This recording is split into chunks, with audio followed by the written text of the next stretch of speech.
आइए क्वेश्चन और है, हम लोग करते हैं इसको सॉल्व। इसमें कह रहा है कि संख्याओं 1 2 3 4 डॉट डॉट 1000 को परस्पर मतलब आपस में गुणा किया जाता है तो गुणनफल के अंत में दाईं ओर से मतलब दाईं से बाईं, जैसे हम लोग कहते हैं इकाई, दहाई, सैकड़ा, हजार, 10,000 इस टाइप से दाईं ओर से शून्यों की संख्या कितनी होगी?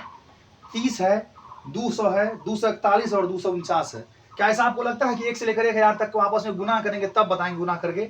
बहुत मुश्किल है। लेकिन आपको ये चीज पहले से पता होना चाहिए कि जीरो का निर्माण 2 और 5 के मिलने से होता है और किसी भी संख्या में ऐसा क्षमता नहीं है प्राकृतिक संख्या कंडीशन में 1 से, ऐसा नहीं कहिएगा जीरो, कि किसी भी संख्या को ऐसा क्षमता उसके पास नहीं है कि वो आपस में गुना होने के बाद गुणनफल के रूप में 0 दे दे सिवाय 2 और 5। मतलब जीरो का निर्माण सिर्फ 2 और 5 ही कर सकता है। समझ में आ गया बात? तो साथियों ये जो शून्य की संख्या होता है ये आपको 2 और 5 के संख्या पर निर्भर करता है। तो प्राकृतिक संख्या कहना ये चाह रहा है क्वेश्चन में कि 1 गुना 2 गुना 3 गुना 4 गुना डॉट डॉट डॉट डॉट गुना 1000 है, इसके परिणाम के अंत में कितना जीरो आएगा? इसके लिए साथियों आपको करना होता है कि आपका जो अंतिम में जो है 1000, इसमें आप 5 से भाग दो। यहाँ आपको भागफल लिखना है, न कि शेषफल। ध्यान रखना, यहाँ भागफल। तो बताइए पूरा पूरा नहीं भी कटेगा तो पॉइंट से पहले पूर्णांक वाला भाग लिखना है। तो 5 दूनी के 10 और 2 को 0 होगा। फिर ये 200 को लाना है यहाँ। साथियों 5 से भाग तब तक देना है जब तक उसका भागफल 5 से कम नहीं आ जाए। क्या यही होता है ना? आइए ये 200 में जब 5 से भाग देंगे तो कितना हो जाएगा जी भागफल? यहाँ 5 चौके 20 और 0। फिर यही 40 को यहाँ लेके आएंगे, हो जाएगा जी कितना? 5 8 40। ठीक है।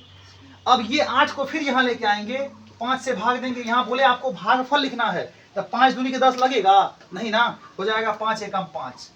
यहाँ तक कोई दिक्कत समझने में?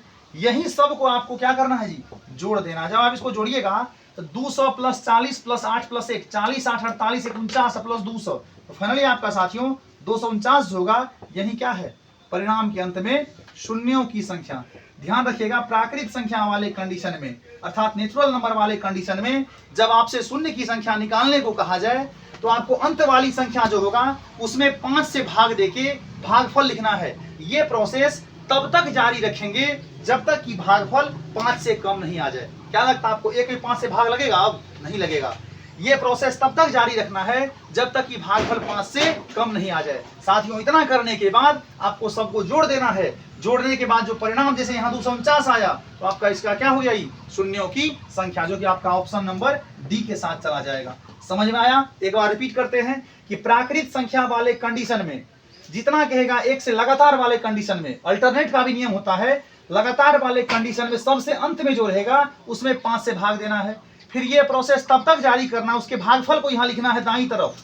ठीक है जी। ये प्रोसेस तब तक करना है जब तक कि आपको भागफल 5 से कम नहीं आ जाए। ऐसा काम करने के बाद जो अंत में आएगा साथियों उसको जोड़िएगा, ये आपको शून्य की संख्या पता हो जाएगा। सम संख्या के लिए एक बार 2 से पहले भाग देना होता है, उसके बाद ये 5 का नियम को फॉलो करेंगे। अब विषम संख्या में कितना भी आप विषम संख्या को गुना कर लो उससे आपको एक भी जीरो का निर्माण नहीं होना है। साथ में जब संख्या मिश्रित फॉर्म में रहता, मिक्स करके जैसे पूछेगा 50 60 70 20 25 इस टाइप से रहेगा, तो इस टाइप वाले संख्या में आपको क्या करना होता है? पहले आप सभी संख्या का अभाज्य गुणनखंड करो। उसमें सिर्फ 2 और 5 से मतलब है। भाई 3 और 7 आ जाए कोई फर्क नहीं पड़ेगा उससे। आपको सिर्फ 2 और 5 से मतलब है। 2 की संख्या काउंट करेंगे, 5 की संख्या काउंट करेंगे। मिश्र वाले फॉर्म में साथियों, मिक्स्ड फॉर्म में जब रहेगा उसमें जिसकी संख्या सबसे कम होगी वही साथियों आपको शून्य की संख्या होती है। आसान है, पूर्ण विश्वास है कि आप समझ गए होंगे। ठीक है जी।